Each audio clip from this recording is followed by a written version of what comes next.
Un 5e siège pour le Parti socialiste vaudois, ça permet de nous donner davantage de force pour nos objectifs.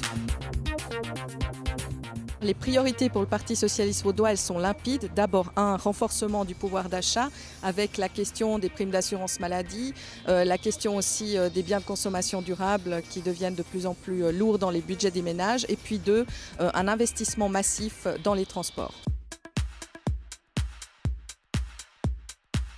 Alors les Vaudois votent de plus en plus comme le Parti socialiste vaudois, on l'a observé au cours de cette dernière législature, donc il est normal que nous renforcions notre pouvoir d'influence au niveau fédéral et que nous obtenions un siège de plus.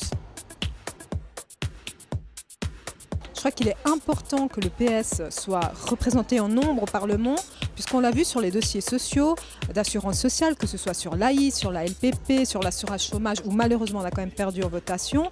Nous étions là pour donner un ton et une dynamique et où on a gagné.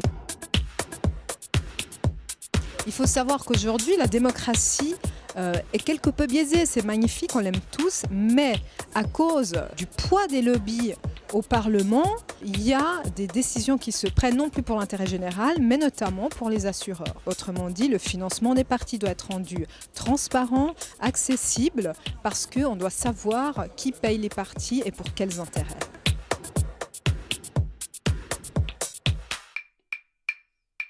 Il faut maintenant être offensif. Et pour ça, il faut plus de PS et de gauche en général et des Verts au Parlement. La situation économique s'annonce assez difficile pour les salariés et les salariés, notamment à cause de la surévaluation du franc par rapport à l'euro. Ça fait depuis le début de cette année que les socialistes, avec les syndicats, ont tiré la sonnette d'alarme pour avertir les autorités que les conséquences sur l'emploi et sur le pouvoir d'achat des gens pouvaient être assez dramatiques. Les autorités ne font rien, il faut renforcer les socialistes pour que ça change. Le PS est bien entendu le parti qui se bat pour les intérêts des salariés, notamment pour leur pouvoir d'achat, avec notre initiative lancée avec les syndicats pour un salaire minimum, qui est aussi un instrument pour lutter contre la sous-enchère salariale que nous nous devons de résoudre dans l'intérêt des salariés de notre pays.